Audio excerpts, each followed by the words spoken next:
Bismillahirrahmanirrahim. Assalamualaikum warahmatullahi wabarakatuh.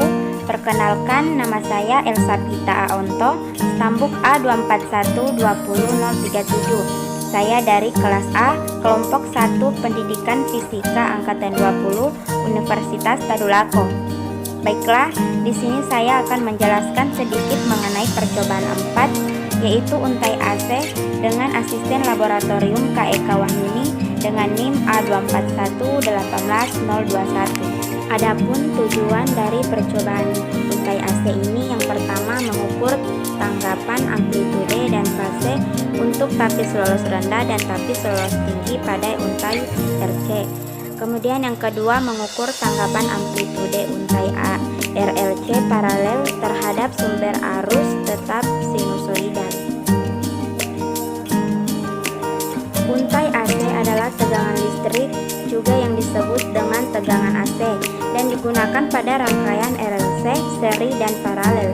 Rangkaian RLC adalah rangkaian elektronika yang menggunakan komponen-komponen kapasitor dan induktor yang nantinya akan dihubungkan dengan rangkaian seri dan paralel. Rangkaian RLC merupakan simbol listrik yang biasanya dipakai untuk induktansi dan kapasitansi dari masing-masing komponen, resistor dan induktor yang nantinya akan dihubungkan dengan seri dan paralel. Rangkaian RLC ini akan membentuk osilator harmonik dan secara otomatis beresonansi sehingga disebut juga rangkaian LC.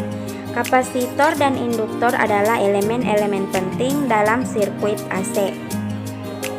Frekuensi adalah ukuran jumlah putaran ulang per peristiwa dalam satuan detik dengan satuan Hertz. Sementara panjang gelombang adalah periode spasial dari gelombang periodik jarak di mana bentuk gelombang berulang.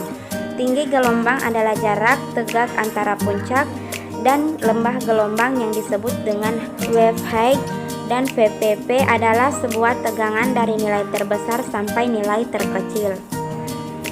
Volt per div yaitu alat yang digunakan untuk mengatur batas pengukuran tegangan atau amplitudo dalam satu kotak atau disk pada batas posisi atas dan sisi bawah kotak atau lebih tepat untuk menentukan besarnya tegangan yang dihitung dalam tiap kotak.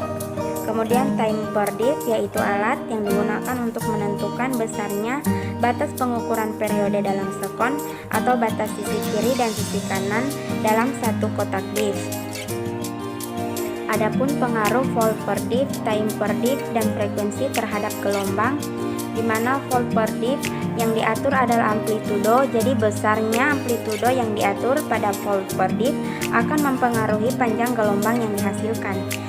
Kemudian time per div yang diatur adalah periode, jadi besarnya periode yang diatur pada time per div akan mempengaruhi panjang gelombang yang dihasilkan.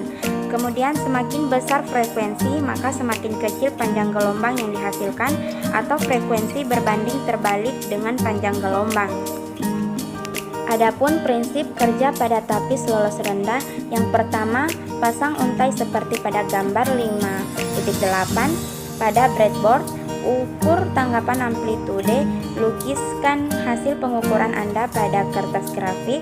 Kemudian sumbu vertikal adalah V0 dan sumbu horizontal adalah W. Tentukan frekuensi potong W0 dari grafik yang diperoleh. Kemudian ukur tanggapan fase tapis dan lukis hasil pengukuran pada kertas grafik. Selanjutnya prinsip kerja pada tapis lolos tinggi. Yang pertama pasang untai seperti pada gambar 9 pada breadboard seperti skema berikut.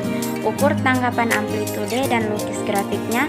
Kemudian ukur tanggapan fase lalu lukiskan grafiknya. Selanjutnya prinsip kerja pada untai RLC paralel. Pasang untai pada gambar 10 pada breadboard. Pembangkit syarat seri dengan hambatan R1 sampai RS berlaku sebagai sumber arus. Kemudian ukur hambatan DC induktor dengan menggunakan multimeter. Kemudian ukur tegangan isyarat VAB seperti pada gambar 10 dengan menggunakan osiloskop untuk berbagai nilai frekuensi di sekitar frekuensi resonansi. Adapun prinsip kerja pengisian kapasitor, di mana pengisian kapasitor adalah semakin lama kapasitor diisi muatan, maka tegangan dalam kapasitor akan semakin besar dan arus akan semakin kecil karena dihambat oleh tegangan yang semakin besar, dan semakin lama waktu yang digunakan, maka pengisian semakin lambat. Selanjutnya, prinsip kerja pengosongan kapasitor, di mana pengosongan kapasitor adalah semakin lama kapasitor dikosongkan, akan semakin lambat arus dan tegangannya semakin menurun karena tidak ada lagi listrik yang dialirkan ke dalam kapasitor. Adapun fungsi alat dan bahan yang digunakan, yang pertama ada breadboard yang berfungsi untuk merangkai komponen-komponen elektronika. Yang kedua ada resistor yang berfungsi untuk menghambat serta mengatur arus listrik di dalam suatu rangkaian elektronika. Yang ketiga ada kapasitor yang berfungsi untuk menyimpan energi atau muatan listrik dalam sementara waktu. Selanjutnya ada induktor yang berfungsi untuk menyimpan energi pada medan magnet yang ditimbulkan oleh arus listrik yang melintasinya. Kemudian ada pembangkit isyarat atau signal generator yang berfungsi sebagai sumber tegangan.